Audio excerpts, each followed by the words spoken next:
Knowledge is not power. Knowledge is potential power. Knowledge is trumped every day by execution. And if you really want to change your life, you can't let the learning you have here lead to knowledge or become an idiot. You got to let your learning lead to action, and then you can become wealthy financially, mentally, emotionally, spiritually, and everything else. At this point in my life, nothing surprises me because every culture is different in the world, all the countries I work in, but we all have the same human needs. And so I hope I don't make any faux pas. I've been coming here for 25 years, so I think I probably won't make too many of them while I'm here. But I hope you know they won't be out of disrespect. But I really give a damn more than culture. I care more about the individual. It's because I've been obsessed with a question for most of my life, and the question really is, what makes the difference in people's lives? Why do some people perform so poorly consistently even though they have every advantage? And why are there some people that perform at the highest level have every disadvantage? And why are there some people that achieve everything they dreamed of and they're miserable? How many know somebody that has every reason to be grateful for their life and they're not? They're frustrated, they're pissed off, they're worried. How many know somebody like this? Say I. It's chronic. It's chronic in the world. And to me, that's failure. If you succeed and you're not fulfilled, that's failure. Because when you're not fulfilled, you've got nothing to really give anybody else. The problem is when you are learning in the way we've traditionally learned, it was preparing you for a different world than the one we're in. You were supposed to sit passively. When you report to your position when the bell rings, and then what do?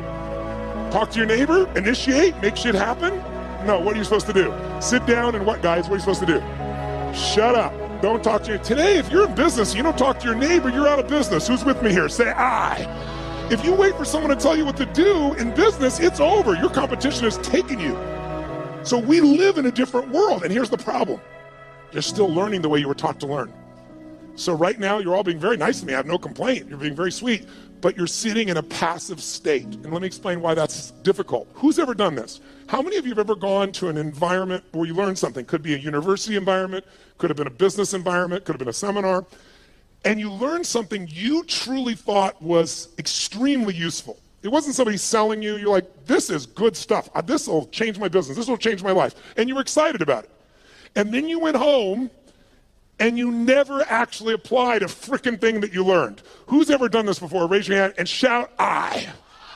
Who's done this more than once? Say, I. Who still feels intelligent? Say, I. You're confused. Now, I've done the same thing in the past, and I had to figure out what's the problem here. How could I be this devoted, dedicated guy, commit my money, my time, my energy, go to these events, work my tail off, take lots of notes, and then not apply it? And it's because I was learning in a passive state.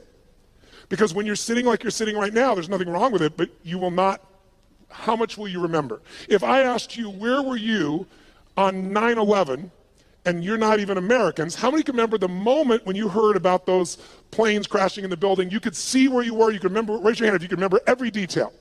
Wow, tell me where you were on 8/11. You know why? Information without emotion is rarely maintained. If there's enough emotion, if on 8/11 you met a special person in a special place and had a special experience, you might remember that because there's a different level of emotion. So one of the things we want to do is when you're learning in the traditional sense, there's not enough emotion in your nervous system. There's not even enough emotion, there's not enough energy. If there's one thing we have to be successful, I'm wasting my time and I'd be wasting yours if all we do is continue to talk this way. The reason is it might be interesting. As we go through some of the strategies, you'll probably be excited, write them down. But in this level of energy, here's what happens. Whatever state you're in when you're learning, it gets linked to what you're learning. So if you're sitting here and you're really comfortable and you're kind of enjoying this and going, well, this is pretty good, or wow, that's really interesting, or that could be really valuable, or damn, he has big teeth, or whatever you're thinking right now in your head. If you're doing that in a passive state, then later on when you go to do something, you go, yeah, I'm really going to do this. This is really going to happen. And there's just no energy for it. So the less energy you have, the less likely you follow through and use something. How many follow here? Say I.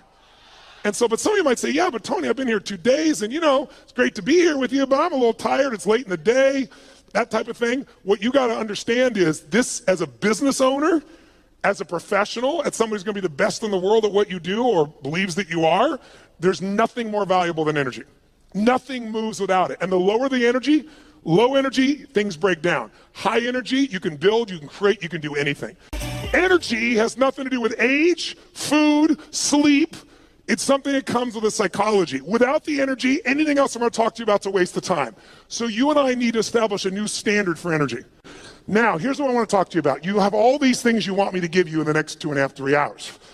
Just make me rich, make me happy, give me lots of sex, make sure that I feel totally confident, grow my business 100%. I'll give you a couple hours. Go for it, kid. So here's the truth. Tell me if I'm right or wrong about this. You tell me. If I were to take all the things that you say you want and I was to generalize them up into a deeper, richer concept of what you really want, you don't just want these individual things like lose weight or have more energy or make more money or have a better relationship. How many would agree what you really are after is an even more extraordinary quality of life? That you want, as great as your life may be, you want more joy, more passion, more aliveness, more impact, more success. Who can relate to this here? Say I. Then in order to create an extraordinary quality of life, we have to define it. So what is an extraordinary quality of life? What would a magnificent life be? It's not for me to define. It's for you to define on your terms. To me, an extraordinary life is life on your terms. What would it look like if you really, truly, without bullshit, without exaggeration, could look yourself in the mirror and say, holy shit, look what I created. Look at the life that I've created. Now, some of you truthfully could do that now. You just don't do it enough. But I know you want more, so let's look at how to do that. I would say to you, there are 2 master skills. I invite you to write them down. 2 fundamental skills that you have to master to have an extraordinary life that lasts. It's like getting rich. Anybody can get rich. Staying rich is a different thing, right? And I don't just mean financially rich. I mean emotionally, spiritually, physically, relationship rich, all the riches that are available to us. What are the 2 skills? The first skill is the science of achievement. The science of achievement. And notice I said science. The reason is because achievement is a science. And anyone can learn it. It doesn't matter your age, it doesn't matter your background, it doesn't matter anything. The only thing that limits you is limiting beliefs. But once you figure out the science, for example, I just spent the last 4 years interviewing 50 of the most brilliant financial minds on the planet. All people who are not part of the Lucky Sperm Club, meaning they actually earned it themselves. They started with nothing, and they built billions of dollars, and I want to see, was there common denominators? And there were. And if you practice what they teach, which is what I put into a book, if you do it, there's zero question what you do. I applied what I've learned the last 4 years and tripled my net worth, which was already extremely high. And it all just came from applying what I learned. Because I went to the very best on earth, success leaves clues, figured out what they're doing, did it myself, and I teach other people too as well. Your body, we're all unique biochemically, but not that unique. Meaning there's certain fundamentals related to health, vitality, and energy. There's certain laws. If you violate those laws, you're gonna have low energy and you're gonna have dis-ease in your body. That's what disease is, dis-ease, right? If you align with them, you're gonna have enormous amounts of energy and you're gonna have an extraordinary life because you'll have the energy to make it happen. But those are principles, there are laws. You violate them, you pay the price. Whether you like it or not doesn't matter. Your beliefs don't matter. What matters is those are the rules. Now, all of you in this room, my bet is, have achieved a hell of a lot, or you wouldn't even come here. The people that need something like this event the most rarely come. The people that are already successful, to some extent, they want more. They've got momentum, that's why they come. But let's point out real fast what does it take to achieve. I want to give you what I believe, and you tell me if this is right or wrong, and maybe the best way to do this is to measure it. So I want you right now to think of something that you've achieved in your life that once seemed difficult or impossible to you. Something that once seemed like it was a pipe dream, like it would be impossible, but today it's in your life. That might have been starting your own business and now you have it. That might have been a person you wanted to go out with, you're hoping they'd say yes to going out, you're hoping you'd kiss them, you're hoping you'd make love to them, and now you're married to them, good morning, and you're gone. Law of familiarity, right? But it was once a dream, it was once like unbelievable, it seemed impossible. Maybe it was earning a certain amount of money. Maybe it was something simple like, how many of you when you were really young, there was a car that was like, or maybe even today, there was a car that was a symbol to you of freedom or success or something. Anybody have a relationship like that, something, right? So you wanted it, and it seemed impossible, and then you made it happen. How many can think of something right now that once was impossible, and it's in your life today, solid, you made it happen? Let me see your hands, say I. Then here's what I found. The best way to figure out how to duplicate success is to study how you've already done it. So think of that situation that once seemed impossible. It's now in your life. When it was impossible, What made it go from impossible to your life? Think about it. Well, what did you do to take this thing that seemed impossible and now it's in your life? But I would argue to you that there's 3 fundamental steps that everybody goes through at a minimum. If you took something once seemed impossible, it's there. And if we recognize what they are, you can go back to it and you know it works because you've done it before. And you can apply it to anything. And I've applied it most of my life. And by simplifying it, whenever I really want to achieve something, I come back to these 3 steps and I make it happen. So the first step is, tell me if this is true for you. You became obsessed by it. This thing you wanted, you didn't just want it, your hunger for it got stronger. Your desire for it got stronger. She's smiling, yes. Was it him? Good, I like that. Lucky man, right?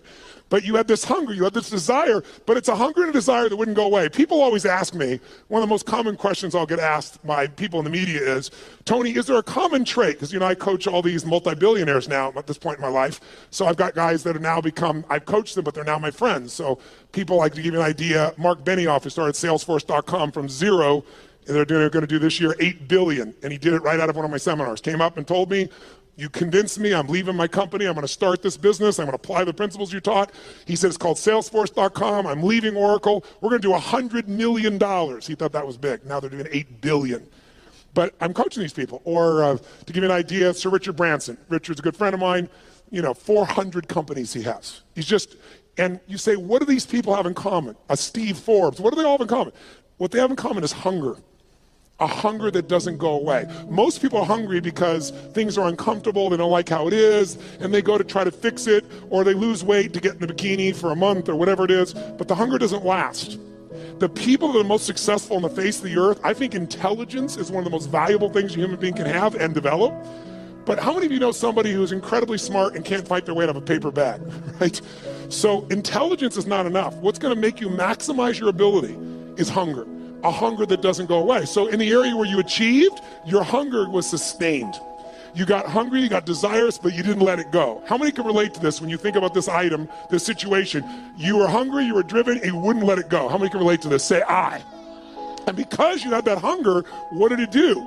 It gave you the drive to do something, which is the second step. Once that hunger is strong enough, it'll pour you into action. So step 2 is you got to take massive what? Write down massive action is the cure-all. We all know it, but we forget it. People say, I don't know what to do. Here's what you do. Try anything. I don't know where to start. Throw up a rock, wherever it lands, start there. The next person goes by, go, I need to talk to you. You're the first person after the rock. Whatever it takes, you can get them going. But what people do is they think they have to know the answer. What they really got to do is get into action. But it's step 2 has 2 parts. Take massive action and effectively execute. Because if your goal was, let's say, to see a sunset, that's your whole goal, and your plan is you start taking action by running east looking for that sunset, I don't give a shit how positive you are. I don't care how much you believe, I don't care how enthusiastic you are absolutely not going to get the result because you have the wrong strategy, right? So you have to effectively execute. But if you take massive action and what you're trying doesn't work, what should you do? If you have this big goal and you're on fire for it and you're going to make it happen, and then you try something that doesn't work, what should you do? Try something else. And what if that doesn't work? What should you do? And what if that doesn't work? What should you do? Come on, guys. If that doesn't work, what should you do? If that doesn't work, what should you do? If that doesn't work, what should you do? I'll give you an example. How long would give your average baby, your average child, to learn how to walk? How long would you give your average child before you say, hey, stop, you're just not a walker? You go, what are you, crazy? My kid's gonna keep trying until he or she walks. Magic formula. No one or almost everyone in the whole world walks. But watch, how many of you like to sing when no one's around? How many sing you sound like hell? Let me see your hands. Why aren't you a singer? Because early in your life someone said, that's horrible, shut up. That's terrible, don't do that anymore. You're not a singer, and you believe them. Instead of keep changing your approach until you became a singer. There's nothing you can't create. If you're hungry enough, if you take enough massive action, and if you keep changing your approach until you find the way to effectively execute. Now, there is a way to speed this up, and that is to model someone who's already getting the result you want. why reinvent the wheel, right? If you find this woman is able to have this incredible relationship with her man and she doesn't bitch about him all the time, they're in love, they're passionate for each other, she's not lucky. You want to find out, what is she doing differently with her man than you're doing, right? What's he doing differently with his woman than you're doing? Because if you find that out, you're going to find out it isn't luck. There's something underneath it all. And once you know what that something is and you effectively execute, then you only need one more thing to achieve what you want. And that's grace. Or some people call it God. Some like to call it luck. But there is an amazing thing I've learned in my life. The harder you work, the more focused you are, the more committed you are, the more flexible you are, the more grace tends to come to you. And the more you acknowledge grace in your life, that no matter how hard you and I work, there's still grace that we've been born in this time in human history. I mean, there wasn't a better time in your life or any lifetime to be an entrepreneur than there is today. There's more resources available at your fingertips, it's in your pocket, for God's sakes, than ever existed in the history of the world. And it's going to change every aspect of your life, and you want to be ready to take advantage of that. But it's really hard to take advantage of things when you're busy not noticing all the grace that already exists. I found when you acknowledge it's there. Who can align with this? Who's ever felt that sense of guidance or grace in your life?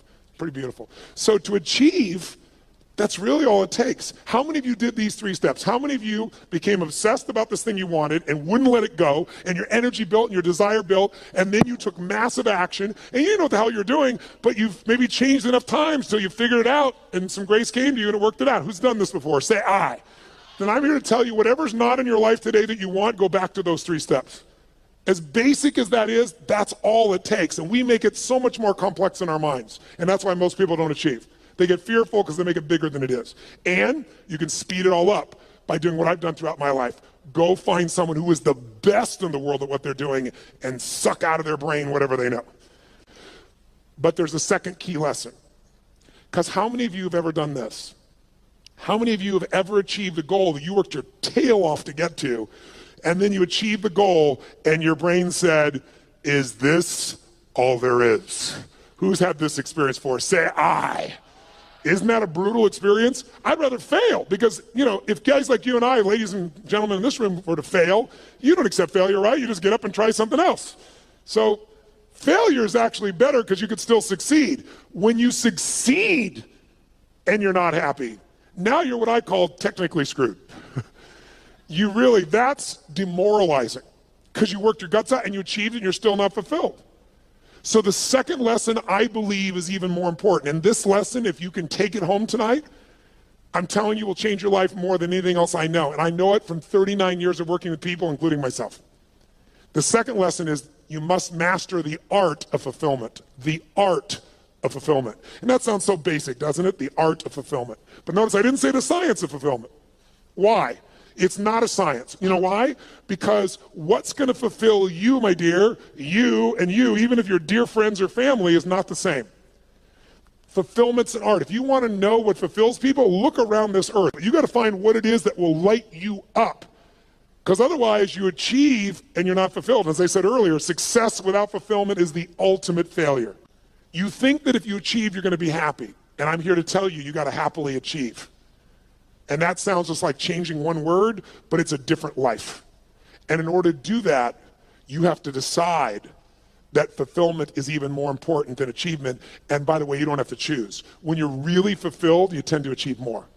But if you're going to be fulfilled by something in the future, and you can't find ecstasy in this moment, you won't find it in the future. More money, more accolades, more acknowledgement, more love, more alcohol, more sex, more whatever it is, it's not going to give you more ecstasy in the future if you can't find that ecstasy now. It's the most important decision of your life you could make today, and it could be worth the entire 2 days times 1,000. The most important decision that I'm offering you to think about making today, the most important decision in your life, what would it be? Some would say, who you're going to marry. And I wouldn't disagree with that. That's probably one of the most important things in your life. Who you're going to spend time with is who you become. And if you pick the wrong person, life is a bitch. Or you marry him or her, right? And if it's the right person, life can be magnificent. But as important as that is, and I've made the wrong choice initially and the right choice for the last 17 years, my wife's been the greatest gift of my life. I thank God for every day.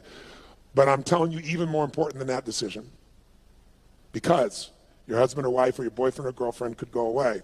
They could die. They could get cancer. They could leave you. They could divorce you. You're not in control. We all have the illusion of control. We have influence, not control. Not when it comes to other human beings. The only thing we can control is what we think about, what we focus on, what we feel, and what we experience. The most important decision of your life is deciding you will be happy no matter what. Because unless you do that, you won't be. And I can tell you achievement is common.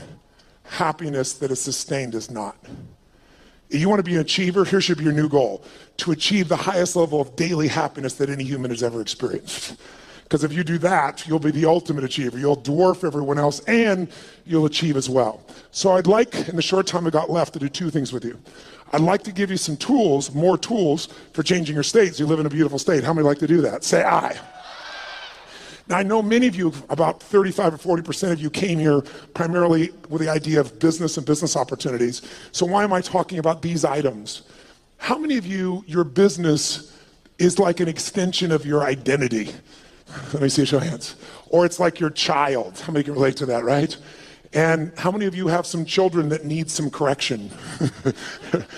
And so I do literally a 5-day total immersion on business. So I'm not holding back, but in 3 hours, I'd be sprinkling it. But I'd like to plant just a couple of seeds with you.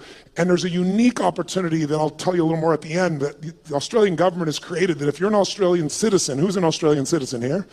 Awesome. You can go through my business mastery program and my Unleash the Power Within. One affects your psychology, one does every aspect of business. My promise out of the business mastery program is simple.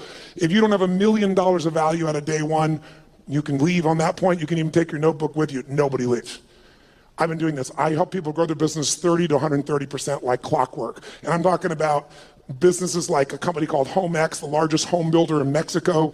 They directly relate to us. $750 million of increase in the last 24 months. Or a chiropractor's got 2 members of his staff, an army of 2, and he's doubled his business in the last 9 months, right? That's what I do. My greatest skill, and how do I do that? It's like how I've built all these businesses, but it started with one understanding that I want you to have, and it's why I focus today on achievement and fulfillment, because if you look at any business and you want to know what the chokehold is on the business's growth, it's always the owner. It's always the leader. Because the chokehold is in the form of your psychology and your skills.